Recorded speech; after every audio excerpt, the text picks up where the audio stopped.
السلام عليكم. سمعتوا من قبل بحلزون البحر كيتسمى جغلال، والجغل ايضا في المغرب كوكياج.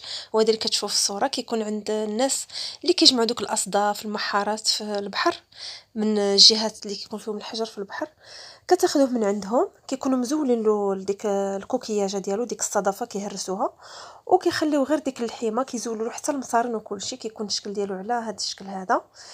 اليوم غادي نحضروه كما كتشوفوا. كنجيب واحد الكوكوط كنديروا فيها هذاك الحلزون ديال البحر، كنعملوا طريف ديال الليمون الحامض، حامضه وحده كلها كنقطعوها دواور، واحد الليمونه كنزيدوا معها ازير، شويش ديال السحتر.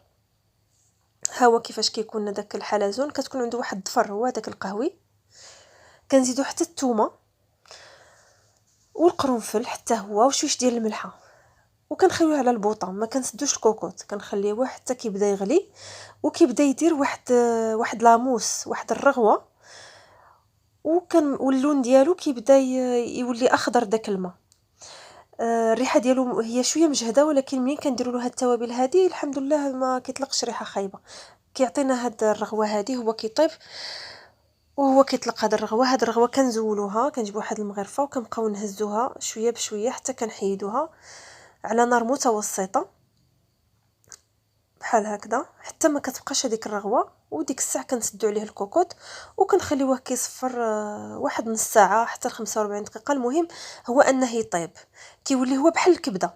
ها هو منين طاب كنحلو عليه، كنلقاوه بحال هذا الشكل، كنشدوه كنغسلوه جوج ديال المرات. فوالا بحال هكذا. انا غادي غير نوريكم دابا كيفاش كيكون منين كيطيب.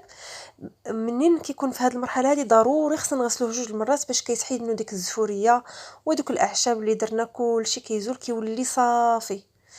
غادي نوريكم دابا هذاك الضفر اللي كان كيزول، هو هذا اللي كتشوفوا هنايا. كنزولوا له داك الضفر بيدنا بحال هكا، هو هذا الضفر. وكتبقى اللحيمه كنقطعوها من بعد ما كنكونوا كما قلت غسلناه جوج ديال المرات، داكشي كله كيتغسل.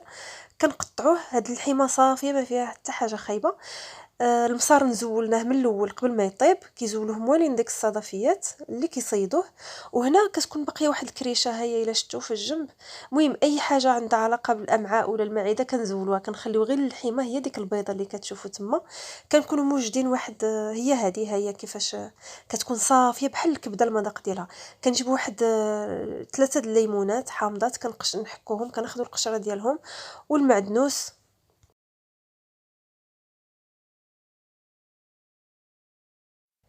المعدنوس والقزبر كنقطعوه رقيق. عندنا واحد الراس ديال الثومه كنحكوه حتى هو، والعصير ديال دوك الليمونات الحامضات حتى هما كنزيدوهم. هادشي كله باش ما تبقاش فيهم الزفوريه كاع هاد الحلزون هذا. وكنزيدو التوابل اللي بغينا وكنخلطو مزيان. هاد الطريقه هذه ما كتخليش فيه شي ريحه خايبه. وهكذا كيكون جاهز باش غنستعملوه في الوصفات اللي بغينا. كنديروه في الطواجن، كنديروه مع البيض، كنديروه مع مطيشه. عنده بزاف ديال الطرق باش يتستعمل. المهم منين كنديروا هاد المرحله هذه كنزيدو كما قلت التوابل كنديروا اللي بغينا، اللي عندنا في الدار. توابل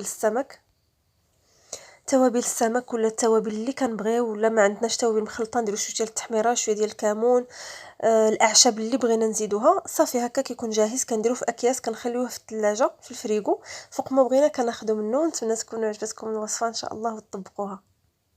وقولوا لي واش سمعتوا بهذا الكوكياج هذا من قبل؟ واش عندكم في المنطقه ديالكم؟ واش كتعرفوه؟ واش صوبتوه من قبل؟ وخليو شي تعليق ان شاء الله، ولا اي سؤال مرحبا. ولا عجبكم الفيديو ان شاء الله ديروا لايك واشتركوا في القناه. السلام عليكم.